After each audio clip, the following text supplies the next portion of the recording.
Hello everyone, I'm Apurva and welcome to my series 100 Days, 100 Problems, where I solve your Power Apps challenges and turn them into working solutions. Let's read our today's problem. I'm currently using Power Apps for the first time ever using a list in SharePoint called Radiation Tracker. It has three columns: employee, known internally to Power Apps as title, date, and then amount, a number like 3.5. First, we'll go to SharePoint and create a list called Radiation Tracker.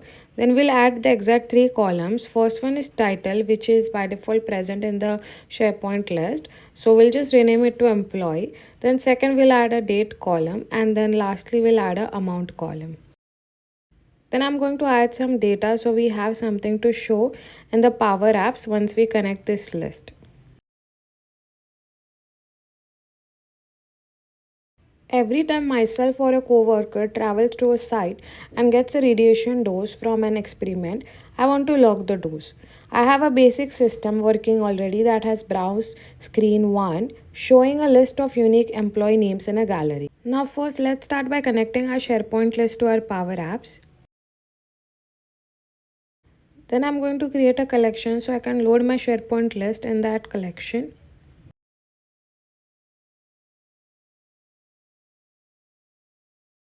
Then I've created another collection to get the unique list of employees. You can also directly use distinct function within the gallery.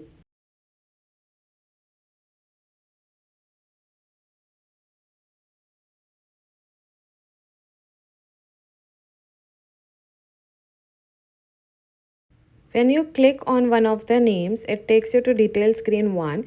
At the top of detail screen 1, there is a label that shows the total accrued dose over all time for your employee. Below that is a data table with just the rows of the current employee's name. Let's add one more screen and rename it as detail screen 1. To know which employee I'm selecting, I need to set a variable. So on select of this button, I'm going to set a variable which will store this employee's information. And then we also need to add the navigate function to go to the next screen. Now first let's add a label so we can see which employee is selected. Now let's add a data table to show the records of this employee. For that, we are going to use filter function. We are going to filter our list with the employee name that is in our variable. Now let's add all the columns to see if we got the correct data. As you can see, our data table only shows data for John Smith as we have selected that value in the first screen.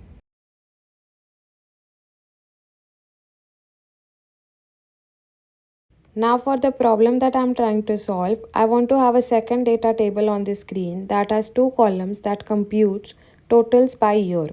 Column 1 year. This will filter the radiation tracker data by the employee and show distinct years of that data. Column 2 sum. This will be the sum of each individual dose by the year. For this, we'll create a new collection and we'll add two columns. First one for distinct year and then the second one for sum so that we can get sum of each individual year. Then we'll use the group by function so that all the dates in our SharePoint list gets grouped by the year, and then for sum we'll use the same group and add the amount.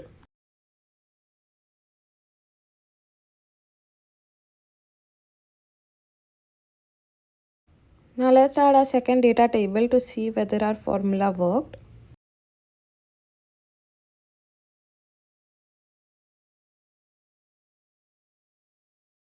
Let's add few more records to our SharePoint list so we can see data for multiple years.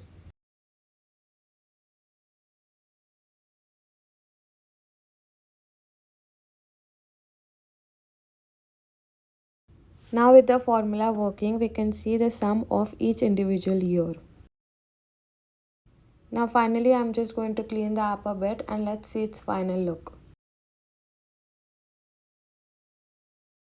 Here is the final look. At top, I have a drop down to select the employee name, and below we have the data tables to show the respective data.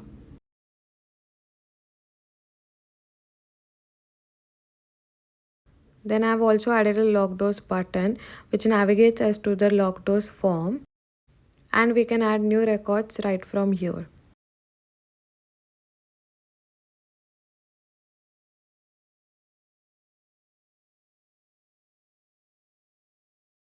And that's it. If you like this video, please like, share and subscribe.